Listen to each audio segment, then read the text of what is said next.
My name is Chloe, and I make my living stealing boats back from people who think the rules don't apply to them. I sat in the bow of a rigid inflatable tactical boat, gripping the heavy rubber railing as the hull slammed violently into a 6-foot ocean swell. It was 2 o'clock in the morning. The water was pitch black, freezing cold, and tasting heavily of salt and diesel exhaust. 3 miles ahead of us, glowing like a massive floating chandelier in the absolute darkness of the Atlantic Ocean, was an 80-foot Sunseeker luxury yacht. It was anchored in international waters, just off the western edge of the Bahamian Shelf. Music was pulsing across the water, so loud I could hear the bass vibrating through the fiberglass of our small boat. The yacht belonged to my older sister. Technically, legally, it belonged to me, because she had stolen my identity, forged my signature, and ruined my financial life to buy it. She was currently on the aft deck, drinking vintage champagne and posing for photographs, completely oblivious to the fact that a 5-person professional maritime recovery team was rushing toward her in the dark. To understand how my sister ended up stranded on a boat in the middle of the ocean, you have to understand exactly what it is I do for a living. 7 months earlier, I was living in Miami, working 60-hour weeks as a senior recovery agent for a commercial marine salvage firm.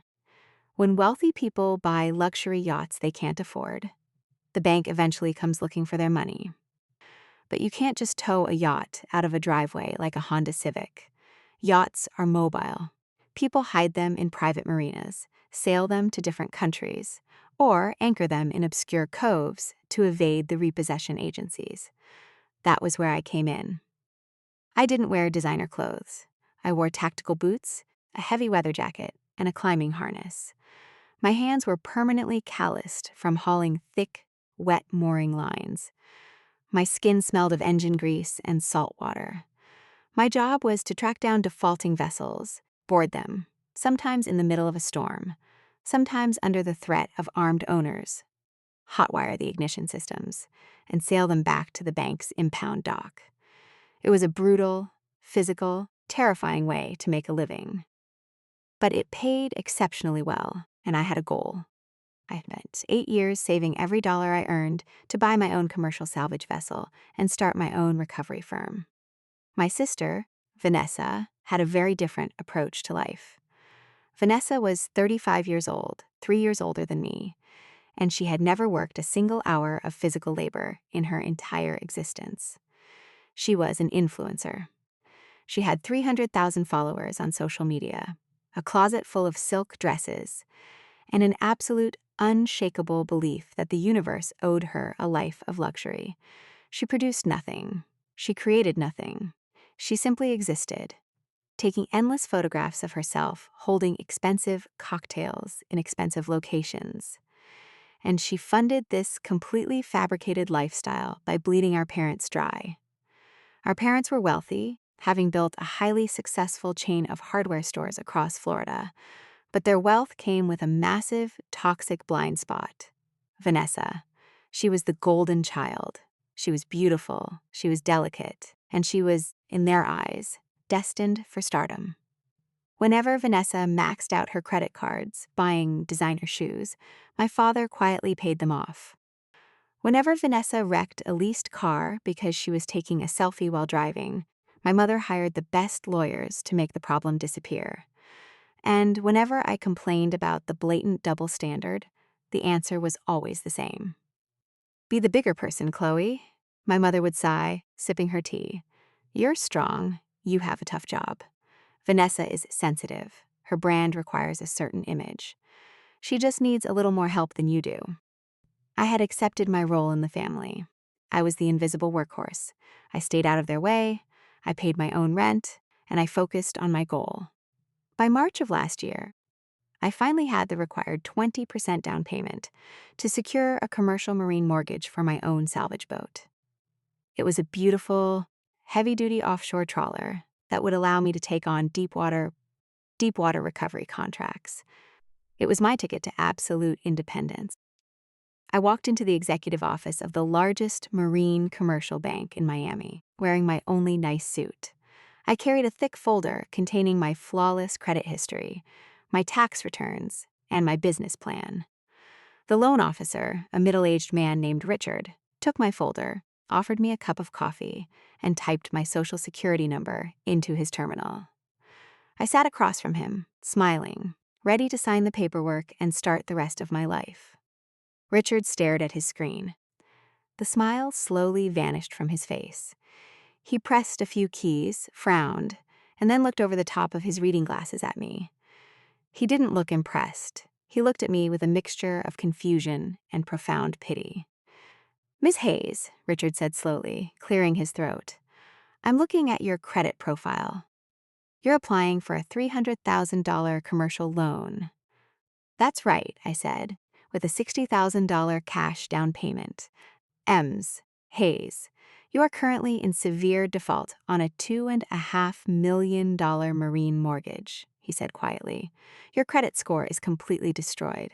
Your debt-to-income ratio is currently registering at over 800%. I couldn't approve you for a loan to buy a rowboat right now." The office suddenly felt very cold. The air seemed to get thinner. "Excuse me?" I whispered.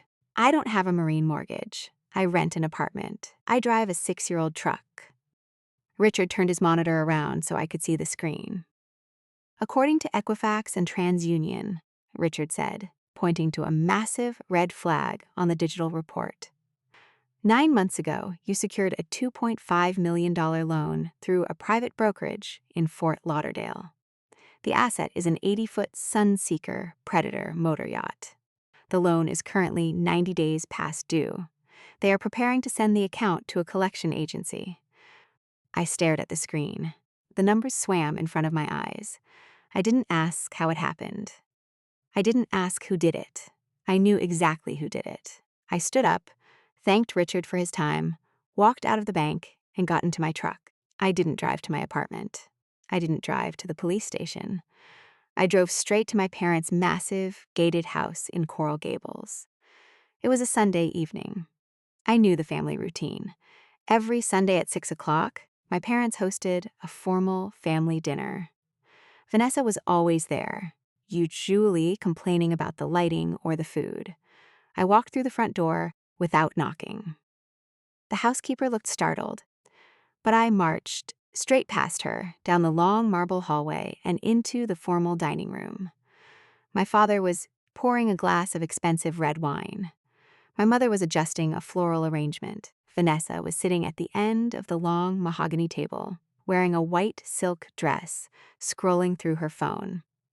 I didn't say hello. I walked up to the table and slammed a printed copy of the credit report down right in front of Vanessa's plate. "Explain this," I said. My voice wasn't loud. It was dangerously, perfectly calm. Vanessa jumped slightly, looking up from her phone. She glanced down at the paper. For a fraction of a second, I saw a flicker of genuine panic in her eyes. But she recovered instantly. The panic was replaced by a look of sheer entitled annoyance. "Chloe, what is wrong with you?" Vanessa sighed, dramatically rolling her eyes. "You scared me. We're about to eat. You took out a $2.5 million loan in my name," I said, leaning over the table, staring directly into her face. "You bought an 80-foot yacht using my social security number." My mother dropped the floral shears on the table with a clatter. "Chloe! Lower your voice. What on earth are you talking about?" "Ask her," I said, pointing a shaking finger at Vanessa. "Ask your golden child how she managed to pass a credit check for a luxury yacht when she hasn't had a real job in 10 years. Vanessa crossed her arms and leaned back in her chair, looking entirely unbothered. "It's not a big deal, Chloe," Vanessa said, waving her hand dismissively. "The dealership was having a massive promotional event. They offered a fast-track approval process if you had a credit score over 800. My score is, well, it's a little tied up right now because of the credit cards. You left your wallet on the kitchen counter a few months ago when you visited. I just took a quick picture of your driver's license and your social security card. It was just for the paperwork." "Just for the paperwork," I repeated, my vision actually starting to blur with rage. You committed federal identity theft. You forged my signature on a federal financial instrument. Oh, stop being so dramatic, Vanessa snapped, suddenly playing the victim. I needed that yacht, Chloe. My management team told me that if I want to secure premium lifestyle brand deals, I need to project a higher level of wealth. The yacht is an investment in my career. The plan was to rent it out for photo shoots and pay the mortgage with the profits. I just got a little behind on the payments because the marketing took longer than expected. She had stolen my life, destroyed my credit, and derailed my entire career, and she was explaining it to me like I had borrowed a sweater without asking. I turned to my father. He was a businessman. He understood finance. He understood exactly what she had done. Dad, I said, my voice trembling. She committed a felony. My credit is ruined. I just got denied for the salvage boat loan. My entire business plan is dead. My father sighed heavily. He rubbed his temples, looking at Vanessa, and then looked at me. He didn't look angry at her. He looked inconvenienced by me. Chloe, let's just calm down, my father said in his slow, pacifying voice. Nobody committed a felony. It's just a family misunderstanding. Vanessa made a poor administrative choice, yes, but she was under a lot of pressure for her career. A poor administrative choice? I shouted, finally losing my composure. She stole $2.5 million. Don't you yell at your father, my mother yelled back, standing up. Vanessa is your sister. She is trying to build a business, and you are trying to tear her down over some stupid paperwork. You always do this, Chloe. You are always so jealous of her. I stood frozen in the dining room. I looked at the three of them. We will handle the missed payments, my father said, waving his hand as if swatting away a fly. I'll call the bank tomorrow. I'll make the account current.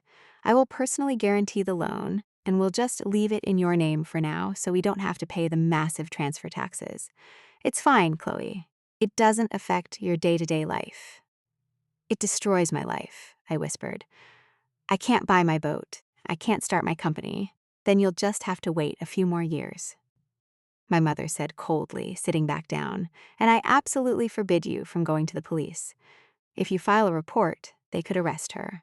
It would ruin her reputation. Do you want to destroy your sister's life over a boat? I looked at my mother.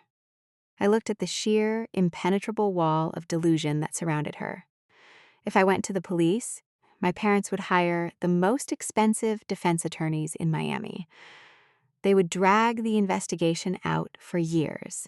They would paint me as a vindictive, unstable sister who had willingly co-signed a loan and then changed her mind. The bank might eventually clear my name, but the legal battle would bankrupt me long before that happened, and Vanessa would just keep taking pictures on her stolen yacht. I looked at Vanessa. She was already looking back at her phone, typing a message, completely unbothered by the fact that she had just detonated a bomb in the middle of my life. She thought I was going to swallow it. She thought I was going to do what I always did, absorb the damage, walk away, and let her win. I slowly picked up the printed credit report from the table. I folded it neatly and put it in my pocket. Fine, I said softly. The dining room went silent. Vanessa looked up, a smug, victorious smile creeping across her face. Fine, my father asked, looking relieved. I won't call the police, I said, looking directly at my sister. You can keep the yacht, Vanessa. Have fun on the water. I turned around and walked out of the house. I heard my mother say something about finally being mature, but I didn't care. Vanessa thought my silence meant she had won. She thought she had outsmarted me. She thought the ocean was just a beautiful, sparkling blue background for her endless, vapid Instagram photos. She didn't know anything about the ocean. She didn't know that once you sail past the sea buoy, once you cross the 12-mile limit and enter international waters, family loyalty doesn't mean a single thing. The police on the land can't help you, and the lawyers in the city can't save you. Only maritime law matters out there. And out there, I am the law. For 7 months, I watched my sister live the life she had stolen from me. I watched it through the glowing screen of my phone. sitting alone in my small apartment. After exhausting 14-hour shifts at the boatyard, Vanessa posted dozens of photos every single day. She posted videos of herself drinking champagne on the bow of the 80-foot Sunseeker. She posted sunset photos from the flybridge. She posted clips of her glamorous friends dancing in the main salon. Every time she posted a picture, she tagged the yacht's name. The Golden Girl. It made me physically sick. But I didn't comment. I didn't text her. I didn't complain to my parents. I just watched, and I waited. Revenge, in the maritime salvage business, is a matter of geography. If I had called the Miami-Dade police while the yacht was docked in Florida, the situation would have turned into a protracted civil nightmare. My parents would have hired a team of ruthless defense attorneys. They would have claimed that because I didn't report the identity theft immediately, I had given implied consent for the loan. The yacht would have been tied up in probate court for 5 years, and during that entire time, my credit would remain completely destroyed. I couldn't fight them on land, so I took the fight to the water. The day after the disastrous family dinner, I had walked back into the commercial marine bank and sat down with Richard, the loan officer. I didn't bring a lawyer. I brought my salvage firm credentials. I am the legal owner of the Sunseeker Predator, currently in default, I had told him, sliding my federal repo license across his desk. I am officially notifying you that I cannot make the payments. I am surrendering the vessel. I want you to issue a commercial repossession warrant immediately, and I want the contract to execute it. Richard had stared at me in shock. It was a highly unusual maneuver. Usually, defaulting owners hide their assets. They don't walk into the bank and demand to be foreclosed upon. But banks don't care about family drama. They care about mitigating financial loss. A $2.5 million yacht depreciates every single day it sits in the water. If the bank hired a standard agency, it could take months to track the vessel down. I offered them a guaranteed recovery for a standard 15% salvage fee, which would perfectly cover the $75,000 down payment I needed for my own boat. The bank issued the federal maritime seizure warrant the next day. Armed with the warrant, I started tracking the Golden Girl.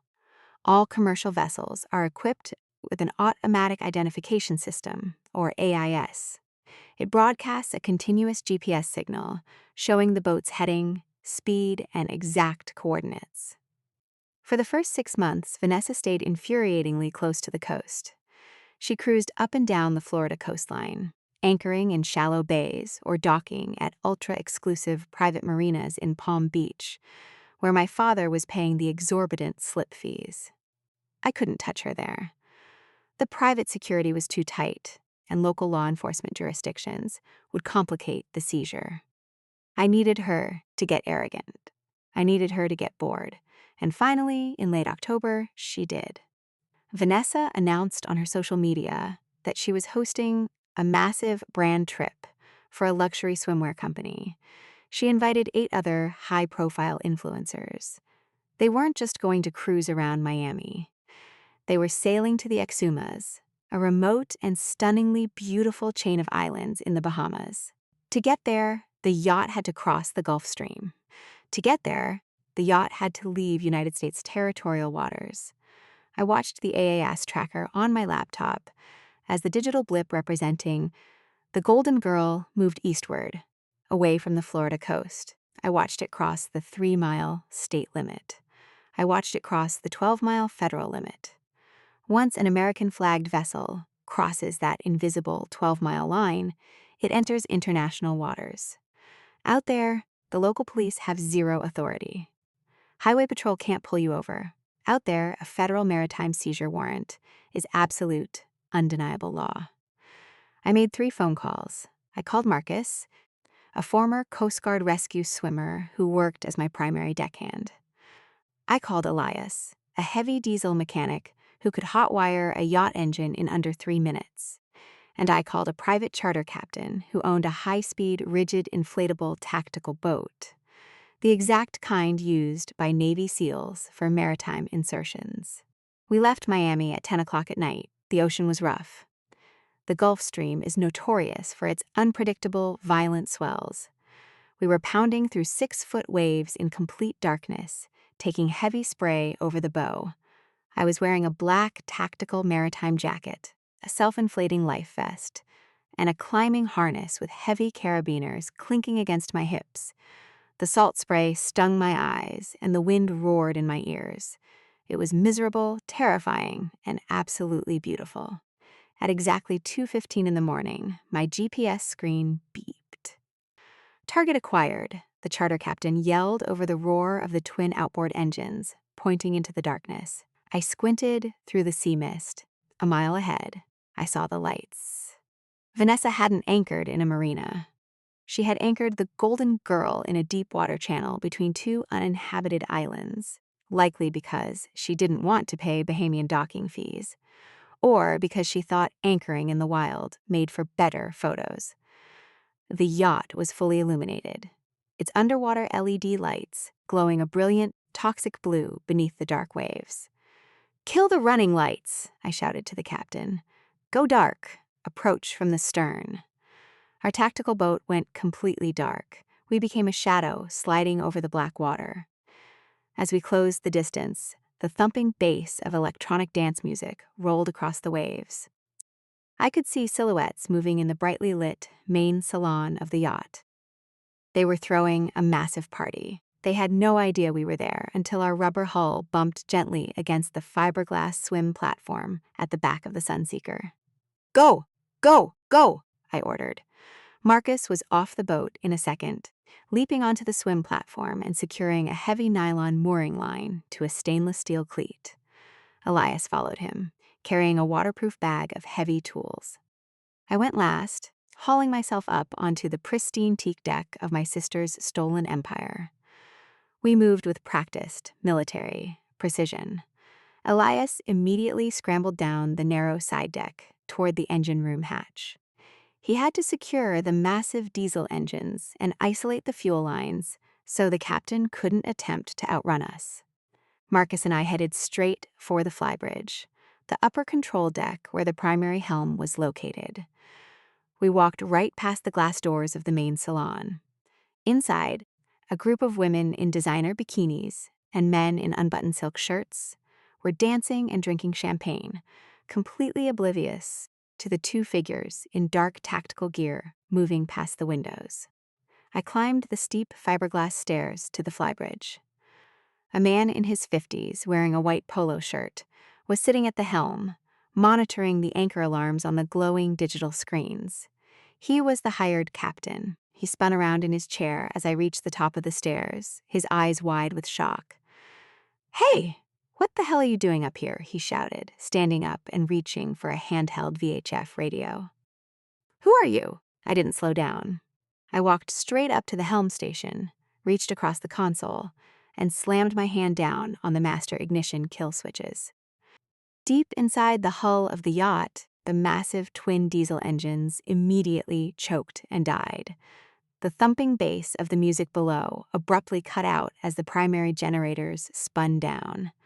Replaced by the emergency battery lights flickering on, the silence that followed was deafening. "Do not touch that radio, Captain," I said, my voice sharp and commanding. "I'm calling the Coast Guard. This is piracy," he yelled, stepping toward me. Marcus stepped smoothly between the captain and the radio, folding his massive, muscular arms across his chest. The captain stopped moving. I pulled the waterproof plastic sleeve out of my tactical vest and slapped it onto the navigation console, right in front of the captain's face. "I am a licensed maritime recovery agent, operating under an active federal seizure warrant," I said, pointing to the official seals on the document. "This vessel is severely in default. It is officially repossessed by the Commercial Lending Institution. If you interfere with this recovery, I will have your Coast Guard master's license permanently revoked for obstructing a federal warrant." The captain stared at the paperwork. He looked at the federal seal. He looked at my tactical gear. He was a professional. He knew exactly what a repo team looked like, and he knew that fighting us was a guaranteed way to end his career. He slowly took his hand off the radio and took us back from the helm. "The owner is downstairs," the captain said nervously. "The registered legal owner of this vessel is Chloe Hayes," I said, staring at him. "I am Chloe Hayes. The woman downstairs is an identity thief who hasn't made a mortgage payment in 9 months." Before the captain could respond, the heavy fiberglass door leading up from the main deck slammed open. "Captain!" A shrill, furious voice echoed up the stairwell. Why did the music stop? Why did the air conditioning just cut off? We are in the middle of a live stream. Footsteps pounded up the stairs. Vanessa burst onto the flybridge. She was wearing a sparkling silver bikini and a sheer silk wrap.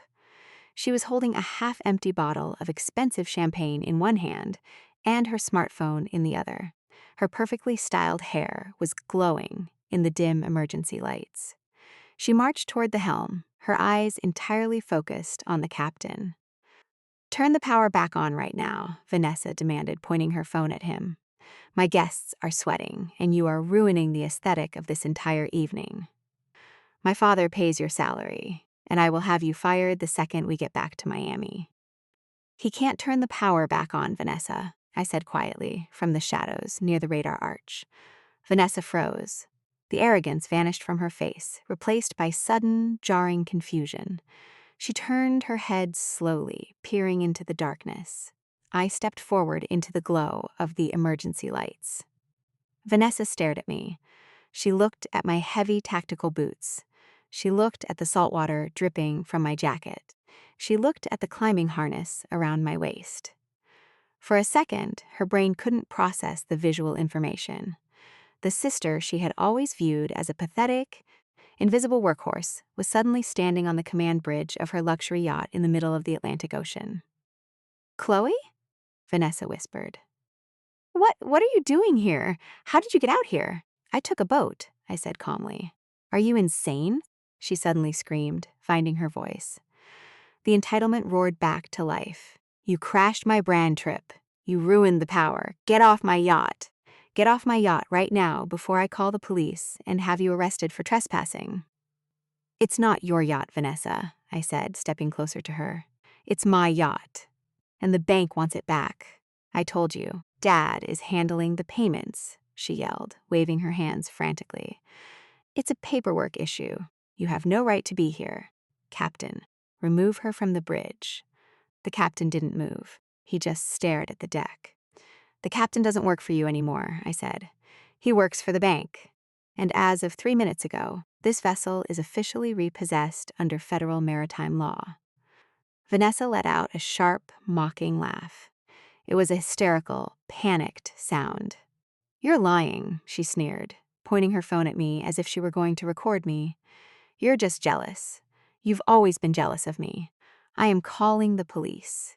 I am calling Dad, and he is going to have you locked up." She lifted her phone and started stabbing her manicured thumb against the screen. Vanessa thought she could call the police.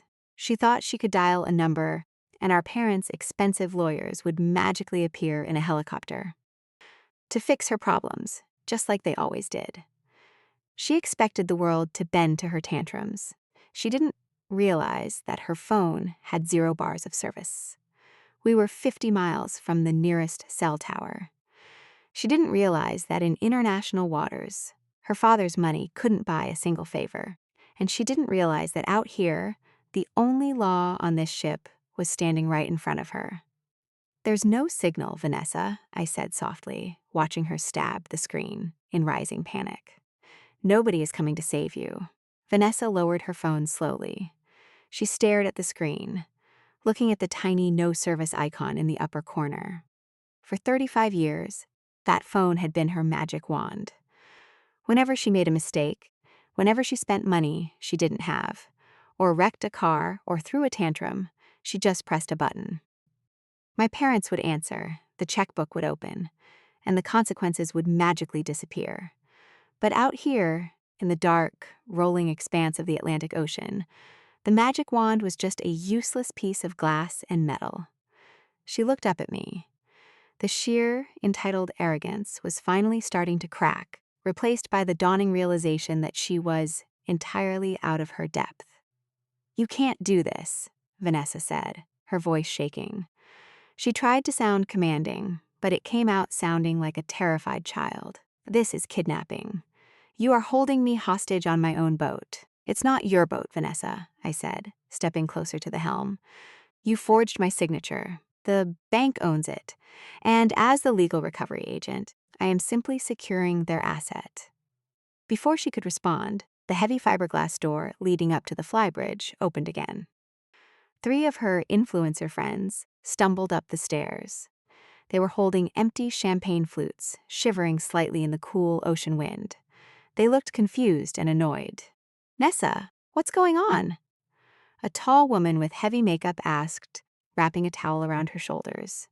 "Why did the music stop? The AC is off downstairs, and the toilets aren't flushing. Who are these people?"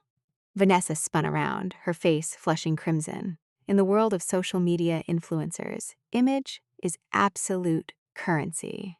And right now, her carefully constructed image of a wealthy, independent yacht owner was actively disintegrating in front of her most important peers. It's just a mechanical issue," Vanessa stammered quickly, plastering a fake, panicked smile on her face. "My sister is here. She works in marine repair. She's just fixing the generators." I looked at the influencers. I looked at Vanessa. "I'm not a mechanic," I said clearly, my voice carrying over the sound of the wind. "I am a federal maritime recovery agent. The owner of this vessel has defaulted on a $2.5 million commercial loan. This yacht has been officially repossessed." The influencers froze. They stared at me, then turned slowly to look at Vanessa. "Repossessed?" the tall woman asked, her voice dropping. "Vanessa, you told us you bought this boat in cash.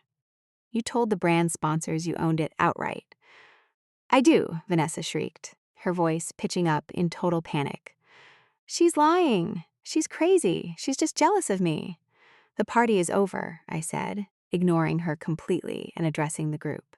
"I suggest you go downstairs and pack your personal belongings. It's going to be a very uncomfortable ride." "A ride to where?" one of the men asked nervously.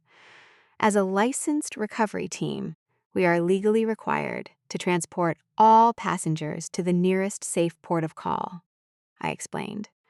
"We are currently 40 miles off the coast of the Bahamas. The captain is going to start the starboard engine and set a course for West End, Grand Bahama. Go pack your bags." The influencers didn't argue. They didn't defend Vanessa. They looked at her with a mixture of disgust and profound embarrassment, turned around, and practically ran down the stairs to pack their designer suitcases. In their world, nothing is more toxic than a fraud. Vanessa was left standing alone on the flybridge. She looked at me, her eyes filled with tears of pure, unadulterated rage. "You ruined me," she whispered, her voice trembling. "They're going to tell everyone. They're going to post about this. My brand is dead, Chloe. Are you happy now? Did you get what you wanted?" "I wanted to buy my own salvage boat, Vanessa," I said softly, looking her dead in the eye. "I worked for 8 years for that money. You stole it in 10 minutes so you could take pictures in a bikini. I didn't ruin you. I just stopped letting you use my life as a credit card." I turned to Elias, my diesel mechanic, who had just climbed up to the bridge. "Start the starboard engine," I ordered. "Leave the port engine offline to save fuel. Keep the generators off. I want minimal power consumption for the transit." "Copy that," Elias said, sliding into the captain's chair. For the next 4 hours, the Golden Girl limped across the ocean. It was a miserable journey. Without the massive primary generators running, the yacht was a dark, silent, and incredibly uncomfortable place. There was no air conditioning. The stabilizers were offline, so the 80-foot hull rolled sickeningly with every ocean swell. I stood on the bridge, watching the horizon slowly turn a pale, bruised purple as dawn approached.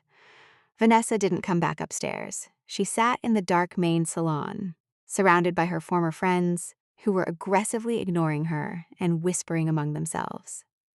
She was experiencing, for the very first time in her 35 years of life, the absolute isolation of facing a consequence she couldn't buy her way out of.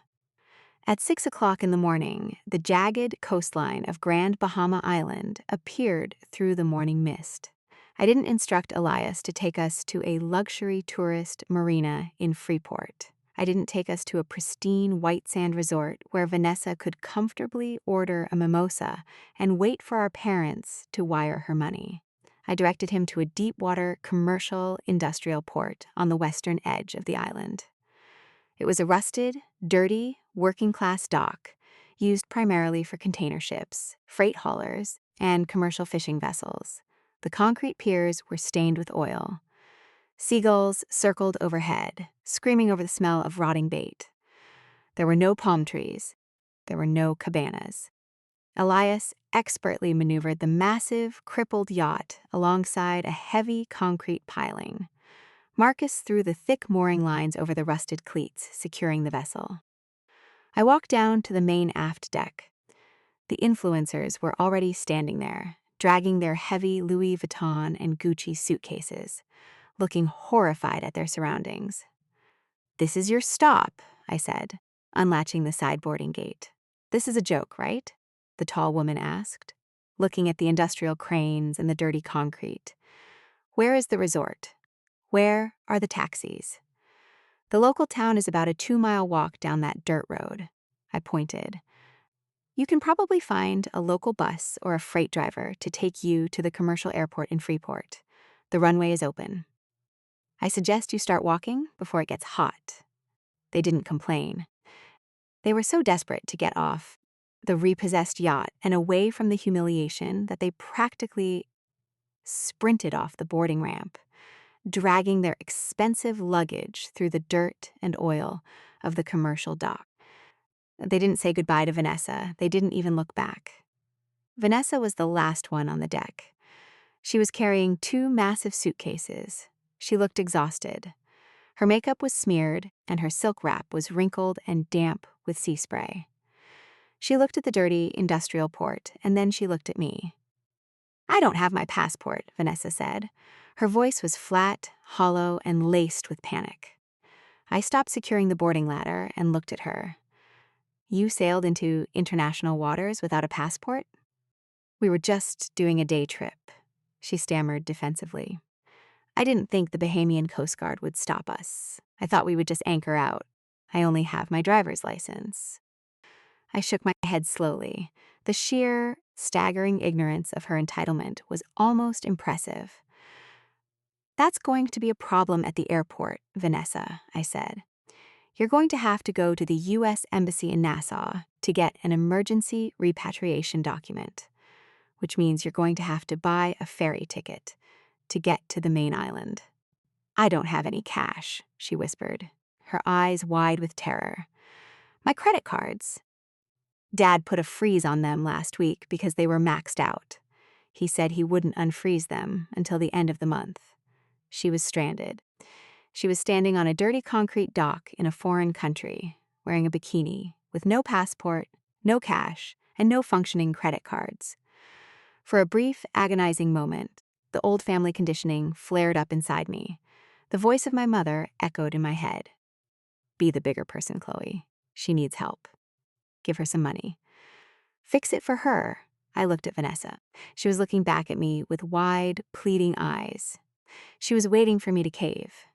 She was waiting for the workhorse to step up and carry her burden, just like I had done my entire life. I reached into my tactical jacket. I pulled out my wallet. Vanessa exhaled a long, shaky breath of relief. She thought I was going to hand her a stack of $100 bills. She thought I was going to give her my credit card. Instead, I pulled out a single, crumpled $20 bill. I handed it to her.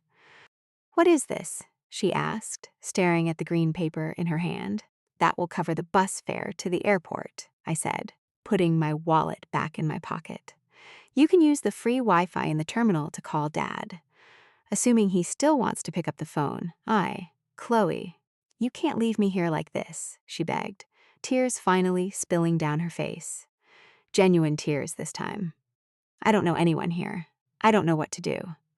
Please, just let me stay on the boat. Take me back to Miami with you. I can't transport unauthorized passengers on a bank-owned vessel, I said coldly. It's against my company policy. And besides, Vanessa, you don't own a yacht anymore. I turned around, walked back onto the deck of the Golden Girl, and pulled the heavy boarding gate shut. Cast off, I yelled to Marcus. Marcus threw the heavy mooring lines off the rusted cleats. Elias engaged the starboard engine. The massive propellers churned the dark water, and the 80-foot yacht slowly pulled away from the concrete dock. I walked up to the flybridge and looked back. Vanessa was standing alone on the dirty, oil-stained pier. She was surrounded by her two massive suitcases, holding a single $20 bill in her manicured hand.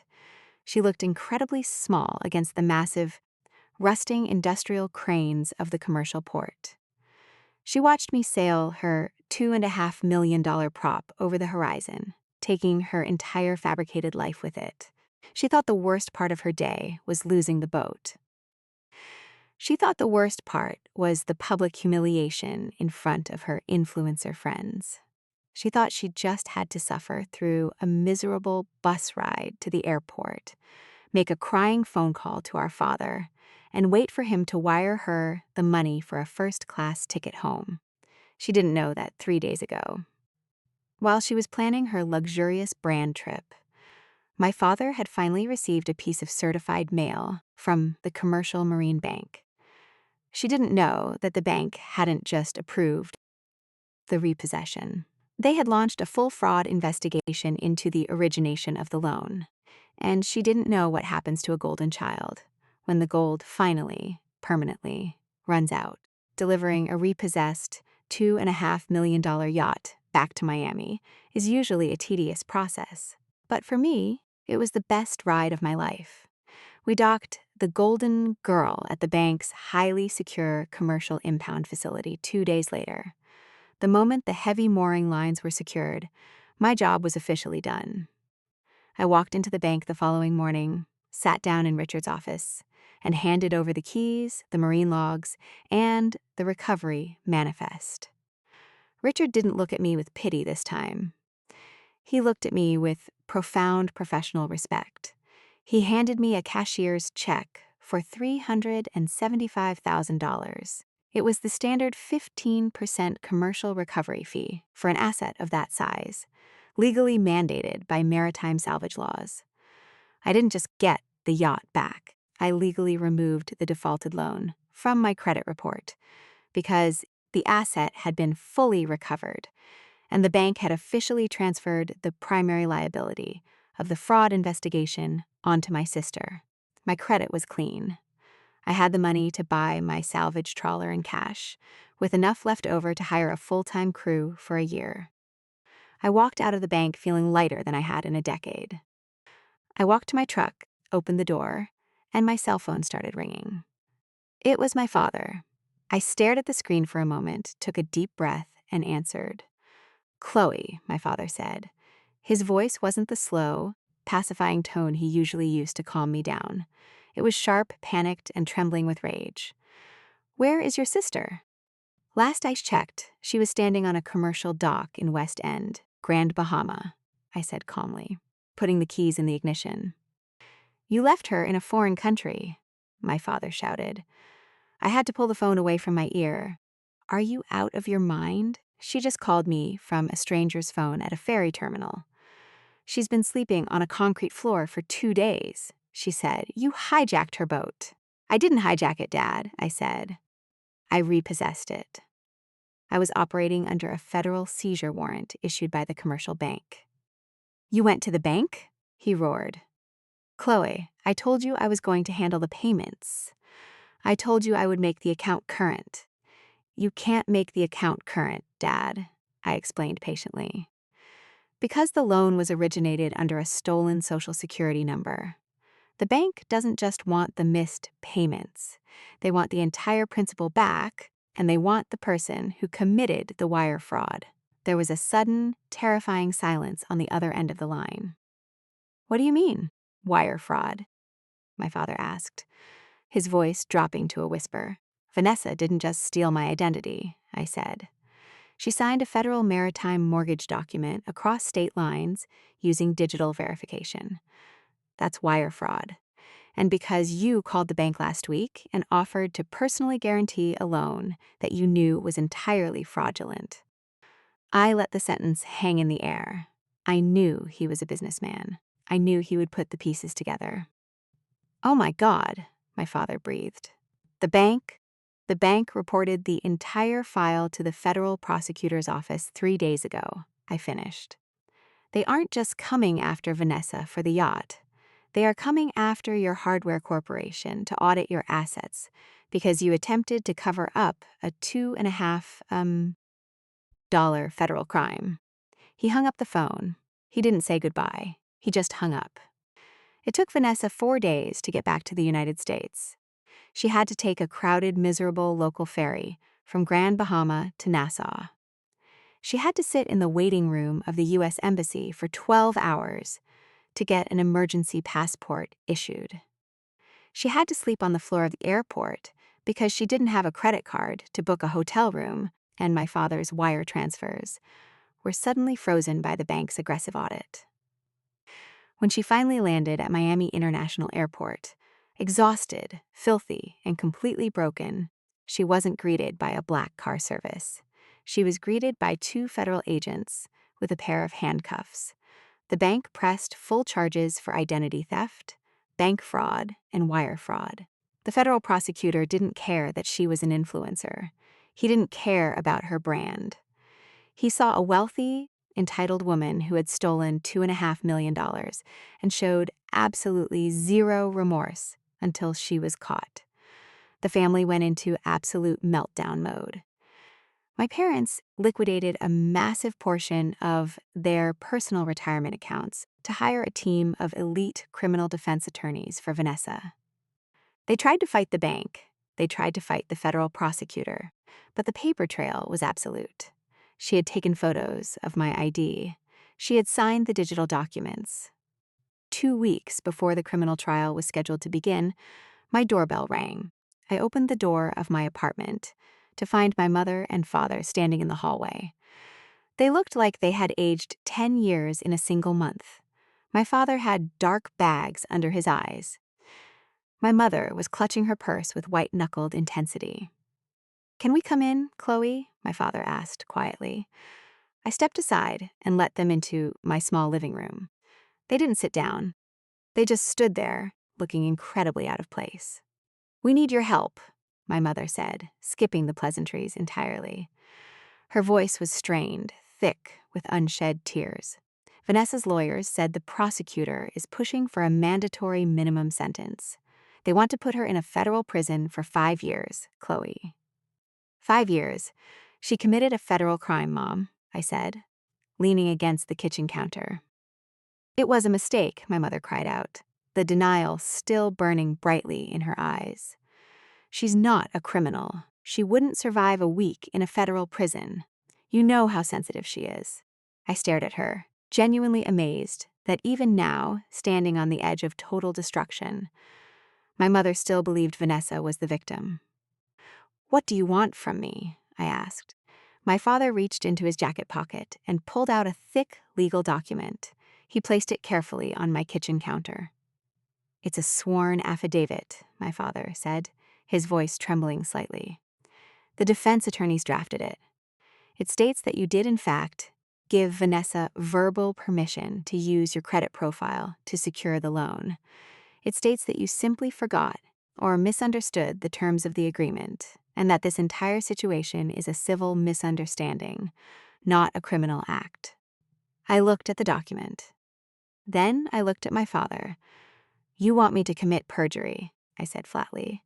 "You want me to lie to a federal judge and say I willingly allowed her to ruin my life. If you sign it," my father said quickly, his eyes desperate. "The federal prosecutor's case collapses. They won't have a victim. They'll drop the wire fraud charges to a misdemeanor. Vanessa will just get probation. The bank will settle with my insurance. It all goes away, Chloe." "And my credit?" I asked.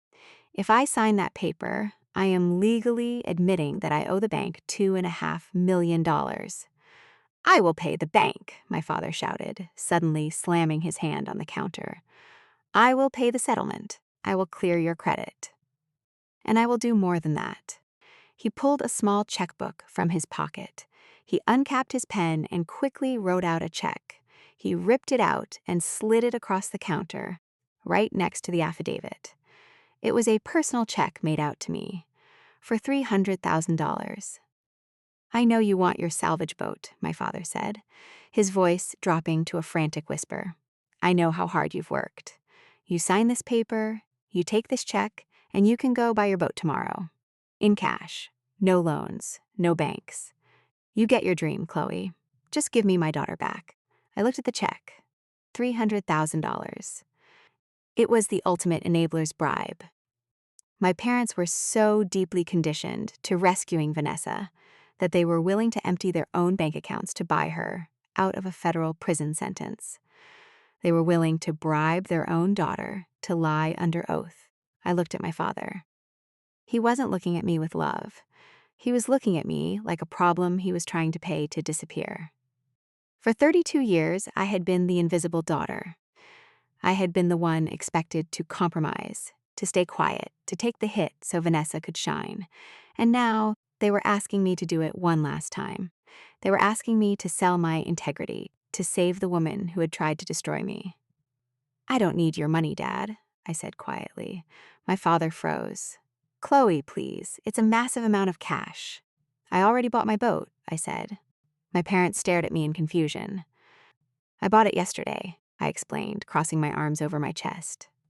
I paid cash for it, because when I repossessed Vanessa's yacht for the commercial bank, they paid me a legally mandated 15% recovery fee. $375,000. My credit is clear, and my business is fully funded.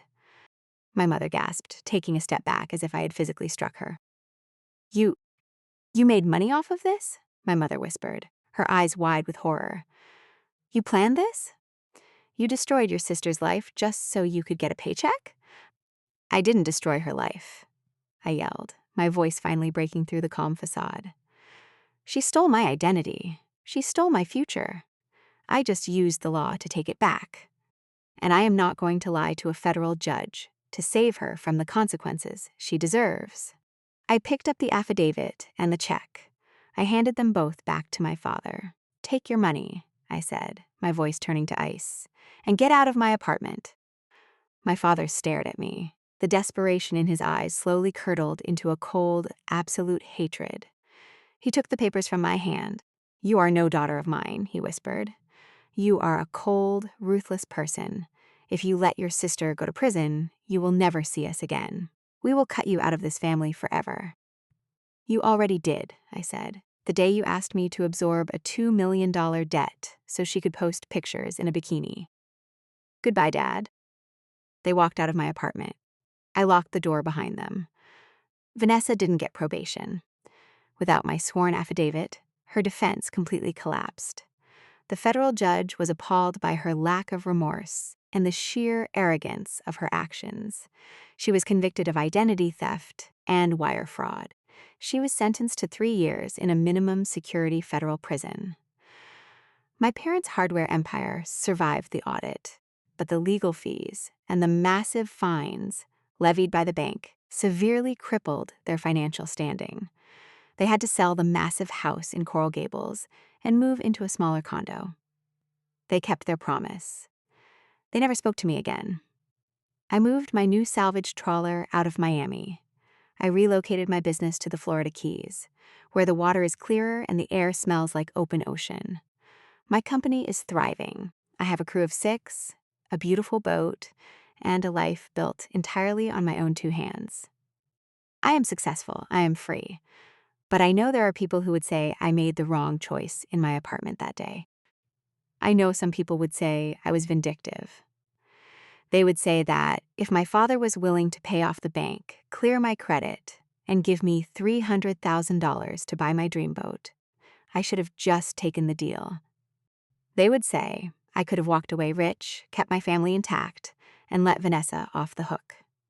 They say that sending your own sister to a federal prison when a bloodless financial settlement was sitting right on the kitchen counter is a level of cruelty that crosses the line.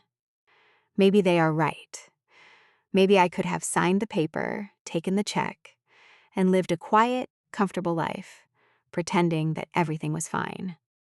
But there is something I learned from hauling heavy mooring lines in the middle of a storm. If you don't cut a rotting rope, it will eventually snap and drag you into the water with it. If I had taken that check, Vanessa would have learned that there is absolutely nothing in this world she can't buy her way out of. She would have learned that I always have a price. I wanted her to sit in a federal prison cell for 3 years, knowing that my price was the one thing she could never afford: my self-respect. So, I will ask you this. If your parents stood in your living room and offered you $300,000 to lie to a judge and save the sister who tried to ruin your life, would you have taken the money, bought your dream, and kept the family peace? Or would you have handed the check back, locked the door, and let her burn? Tell me honestly in the comments. I read every single one,